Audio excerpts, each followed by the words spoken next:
Hi, Pastor Diane here from Faith Evangelical Lutheran Church in Balsam Lake, Wisconsin. Today I'd like to talk about some of the mysteries of the church. And I'm not talking about the deep theological ones, forgiveness, grace, hope, very important, but maybe some of those small unanswered questions you've had for years. For instance, why does a pastor wear a big white robe? Well, white is the color for baptism. It's a reminder of my baptism and your baptism, that we are all forgiven and become part of the church as our baptism. Now, maybe you wonder even, what does the pastor wear under that robe? Let me tell you, there's not a very exciting answer. Sometimes a clergy collar and slacks, sometimes a dress. Today, it's slacks and a turtleneck because it's chilly out. Not very exciting there. Why? Why do communion wafers taste so bland? I've even had some people say they taste like cardboard. My question to them, why have you been eating cardboard? Well, unleavened bread has always been rather tasteless, and I'm sorry. I don't have a really good answer for that. Now, maybe you wonder, why, oh why, Pastor, do we have acolytes?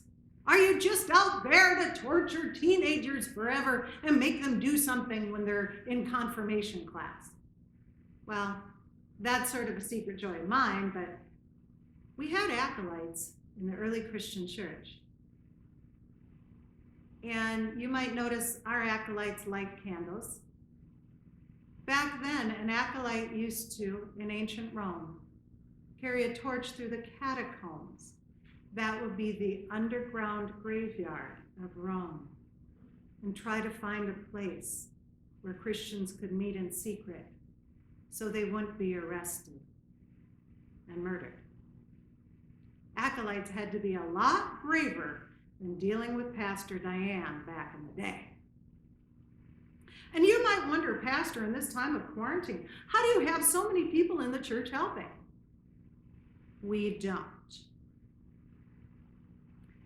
When this first happened, we were, of course, punting a little bit, and how do you do things when you don't have a congregation here?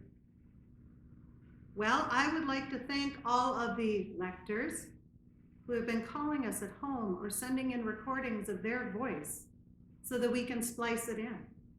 Special musicians that have been doing the same. Friends of ours, congregation members. They are part of what makes this work. You are part of what makes this work. And I know this will not be appreciated, but I would like to give a special thanks to my husband, Tim Norstad. It isn't always the easiest thing being the pastor's spouse. I'm sure he'll tell you it's not. You have so much to do in the church, but yet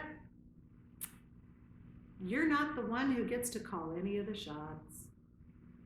But Tim called a lot of shots as we went into this.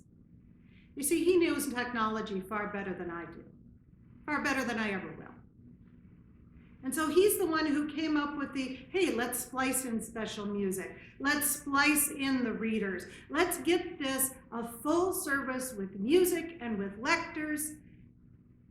And let's give the people at home the full experience of the church service.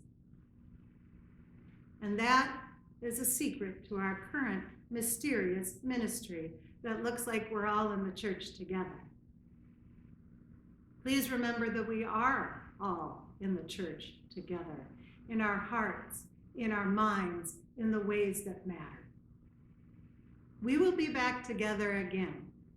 Until then, we will come together to bring you a full service with all the bells and whistles we can possibly splice in. And in the comments below, if you have a minute, say thank you to those lectors, musicians, and my husband, Tim, for all they do to bring the joy of Jesus Christ right on home to you. Thank you. Have a great week.